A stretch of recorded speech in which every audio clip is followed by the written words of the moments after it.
Well, hey, and welcome to the Business Coach TV podcast and TV show, obviously. We put it on both mediums. Tracy Ford, welcome to the show. Thank you. Hey, it's great to have you here. You've been coaching ever since you were coached. So that's kind of a great way to come into being a business coach. Yes, it is. It's been a long journey. It's been very fun. Now, when you had a coach, did you love having a coach, or was it tough and painful? I really did enjoy having a coach, and it was tough and painful. So all of the above. All of Would it. you say then you're a tough coach? Would you say that you're a tough coach or the super nice coach? I am not a very nice coach. At least you're straight up about that. At least you're blunt about it. You know, the interesting thing about coaching is that the tougher we are, generally the better the results the clients get. So when I bring people on the show, I ask them about some of their favorite clients. And I asked you before you came here to think about some of them.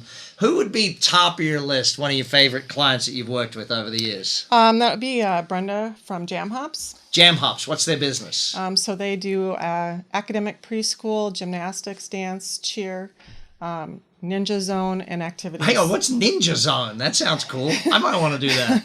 Well, it's for kids. All right. No, I can't do it then. So you know the Ninja Warrior show that they have? Yeah. Well, they have a training program for kids. Fantastic. That sounds like fun. Okay, so this is a business teaching dance, ninja stuff, old kids stuff, gymnastics, etc. Yep. So when they came to you versus now, what's the difference?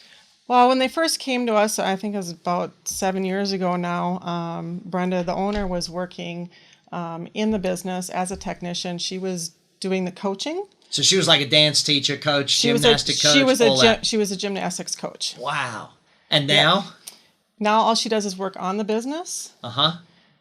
That's it. She doesn't do anything else. So from her there to how many team members these days? I think she has 120 team members. Wow, that's phenomenal growth. Phenomenal growth. Now, so has she had to change facilities at that time, or? Yes. So when we first started working with her, she had 2 facilities. She had one for the gymnastics and all of that, and she had a dance studio. Right. Then she ran out of room in the gym, so then she had to rent another space for her competition team. And then last year she just opened up a new facility that's a 45,000 square foot building that has everything in one location. So percentage growth wise of the business, any sort of numbers on that? Well, she's tripled her size.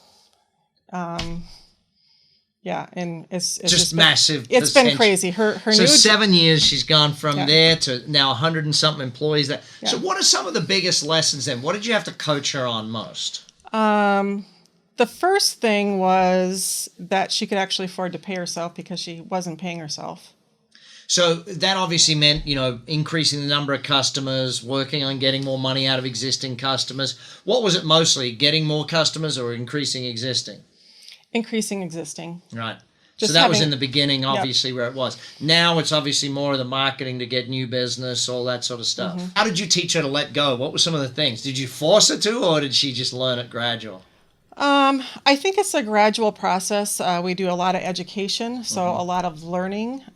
So that was, to me, that's how business owners get the best results, is that they have to learn, do their education, and then it's the accountability of doing it. And so once she learned to be a leader, now she's teaching her other directors to be leaders in the business. Leaders build leaders. It's a simple lesson. Okay, so what about another client? Who else are some of your favorites that you've worked with? Princess Party Pals.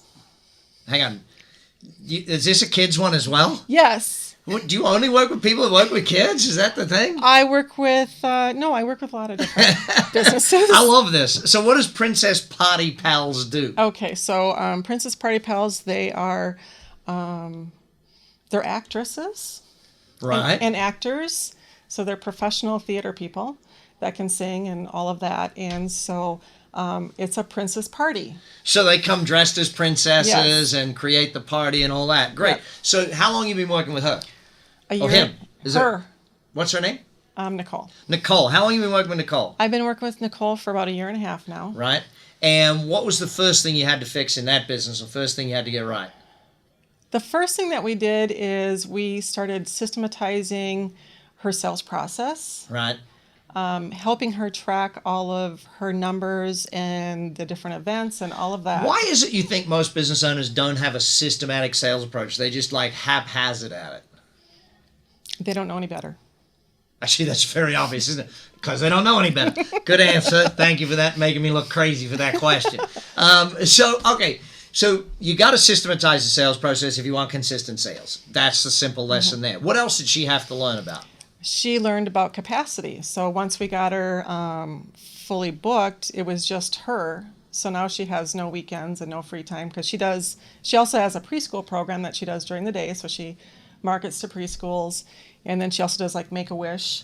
So hang on, you've got to teach, your first client you had to teach to get off being a gymnastic teacher. This one you have to stop being a princess. It's like, you're no longer the princess, you're the queen. Yes, okay? Exactly. So how did you get her to grow the business? What was the marketing stuff? Was there anything in particular with that? A lot of it was follow-up, making sure that she was following up with all the potential. Got it. Her biggest marketing thing is if you're in costume for like preschool, what other preschools are you dropping in at afterwards? Right. Because if you're in costume, make the money. Yeah, go do door knocks. Excellent. I love it. Okay, is the next business kids as well? No, it's not. Oh, okay, good. All right, we got an adult business here. By the way, the lessons here are really simple. Building the business, doing that stuff.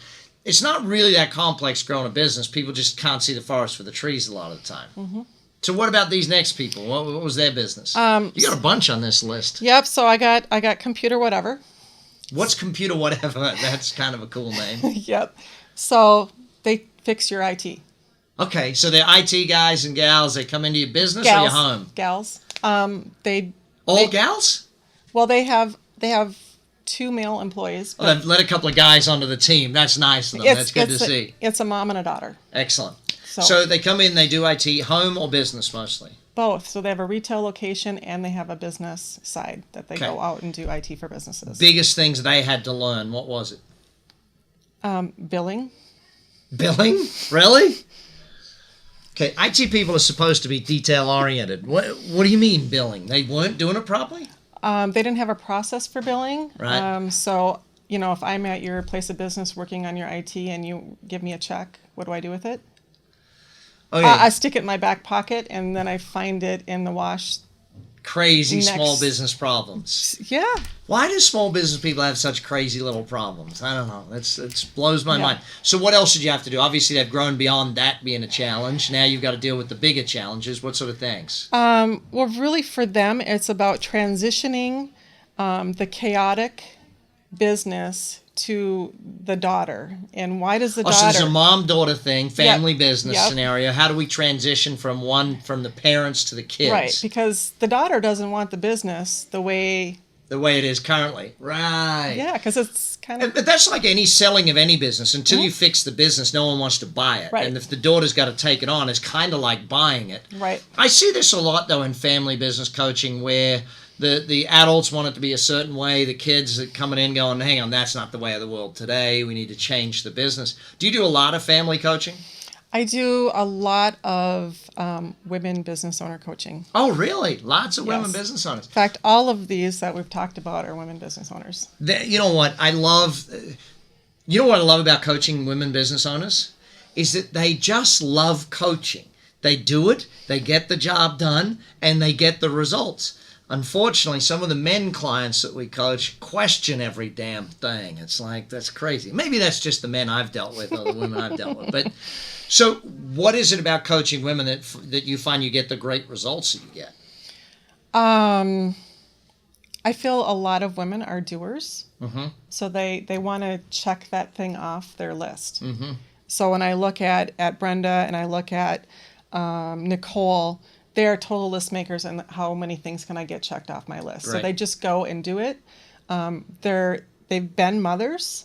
All of them have been mothers, which means they're used to putting in extra time, even when they don't have the energy. Yep. And so they do the same thing for their business and coaching. Yeah. Yeah, that's fantastic. Well, Tracy Ford, thank you for coming on the Business Coach Show. Loved having you here. Hey, this is Business Coach TV. Make sure you check in with us next week for the next show and see what...